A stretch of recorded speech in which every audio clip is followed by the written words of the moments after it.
Yung mga chong, isang mabilis lang para sa PBA updates. Semis Meralco kontra TNT. Wala nang ball-ball. Malinis na ang gitna para sa Meralco. Kahit maliit, pwede nang pumasok. Si Marvin Jones sa labas trip umiscore pero kaya din naman sa Oblo, lalo pa ngayon. Kaya lang na Joey Boy. Palag pa naman ang tropa. Si Ipo maambag ng maganda. At syempre ang 5G sasandal kay Calvin Oftana. Si Marvin Jones dalawang salpak na sinasablay. At kahit all Filipino ang TNT, sila pa rin ang lamang. Si Jordan Heading bumitaw na rin. May 4 na perasong tropa. 20-16. Sa ikalawang kanto, ginagawa ni Coach Trillo ang kanyang trabaho. Si Ray ng Batak di pa rin nagbabago ang kaalatan. Habang si Aaron Black pumuntos ng magkasunuran. Isang sa laksak at isang sa tres dinaan. Pero ang TNT llamado pa rin kahit walang dayo. Si Ray ng Batak try lang ng try. Baka sakaling maipagpag na ang kamalasan ng conference. Pumatak pa ng isa si Ray. Si Calvin Oftana balik sa scoring. Pareho ng istorya. Lamang pa rin ang tropa. Sa kanila ang first half, 43-34. Sa ikatlong kanto, mainit si Ray ng Batak. Ang datingan desididong-desidido. Kaso nagsisimula na si Chris Newsam. Agresibo na rin si Maskman. Eto nga, tres ang binanatan. Si Coach Chot di sang-ayon sa ilang tawag. Napapawedi nga. Sabay ang Meralco kinuha na ang kalamangan. Kaso si Dr. Jones di makaporma sa opensa. Si JV Moco naman kala libre na. Pero kay BGR, piso ang nakuha. Yun nga lang ang lamang kuryente na. 59-55. Sa uling kanto, nagparamdam si Marvin Jones na may import ng Meralco. Yan, diyan ka sa Oblo. May tumakbo pa ng metro. Ang Bolts gusto nang lumayo. Si Marvin Jones sinamahan na ng gigil ang salpak na to. Ang TNT matagal na pa ako. Butit paunti-unti nakabasag na. Sa pilit naka-end one na si Calvin Oftana. Tamang habol ang tropa. At dumidikit na nga. Nadadaan sa depensa sabay takbuhan. Pero kapag krusyalan, asahan mo na si Newsam. Gumaganyan din yung isa pang mas veteran. Mantakin mo nakakaganyan pa si Kelly Williams. Sa 2 minuto nakatabla na ang TNT. Si Brandon Ganuelas Roser na-hype na. Paano crucial tong pagkaka-end one niya? Na-hype na rin ang bench ng 5G. Paano lamang na sila uli? Si BGR na tsempuan si Brickman sa ilalim. Pag ganyan, alam niya na ang gagawin. Lamang ng 2 TNT, but wait daw sabi ni Chris Newsam. Endgame na kaya sino pa ba ang titira? Dahil nakasona, isang tres na maganda. Pero teka lang din daw, may ganyang banat din ang tropa. Walang malas-malas, si RR Pugoy ang titira. Tsansa ng Meralco tumabla, nakadalawa kaso parehong wala. At yun na nga, panalo ang TNT. Best player of the game si Brandon Ganuelas Roser na may importanteng 8 points, 8 rebounds at 3 blocks. Samantala, andyan na mga bagong recruit. Pamilyar yung isa sa mga maka-SMB. Habang walang dayo, bumig time si BGR. Gayun din si RR Pugoy. Ang panalo, hinawakan nila ng malupit pero siya naman ang humawak ng beat.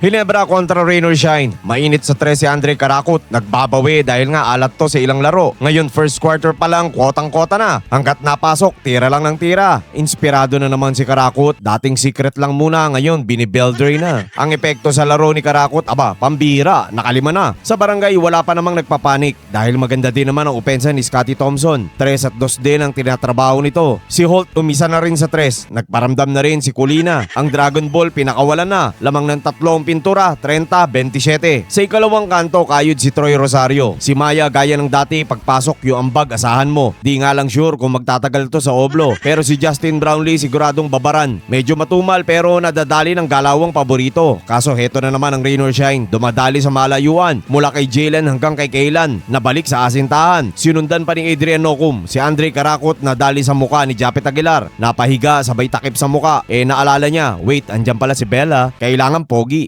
Si Jalen Johnson nakarinig na ng tugtog. Galing sa atake, pagpasok, nagsayaw-sayaw na. Ayaw magpadikit ng pintura. Si Adrian Nocum patapos na lang, umiibabaw pa. Parang may spring ang mga paa. Angat sa rebound, angat din sa pagtira. Lamang pa rin ang Ross, 56-48.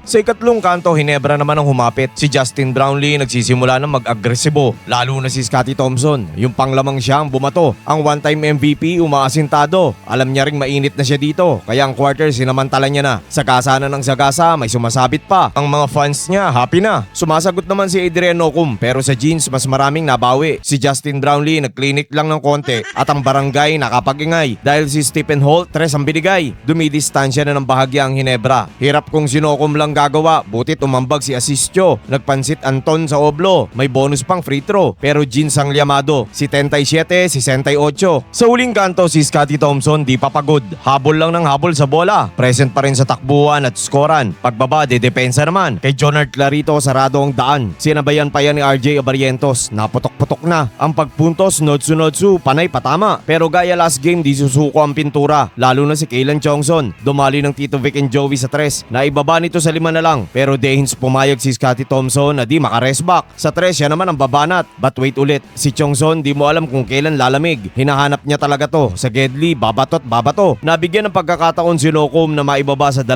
kaso sablay ang tira. Pero si Jalen Johnson umitya ng bahala na. Tarararat, tarat, boom, jackpot. Free throw game, binalik ni Holt sa 5 ang lamang. Sa rosang bola, mga huling tira, pero walay na. At yun na nga, panalo ang Barangay Ginebra. Best player of the game si Scottie Thompson na kumayod ng 25.7 rebounds at 3 steals. 2-1, lamang sa serye ang mga tanggero. Kala ko may repeat pa yung tapon ni Johnson. Iba na, tinamaan eh. Hanggang dito na lang mga chong. Maraming salamat. Hanggang sa muli.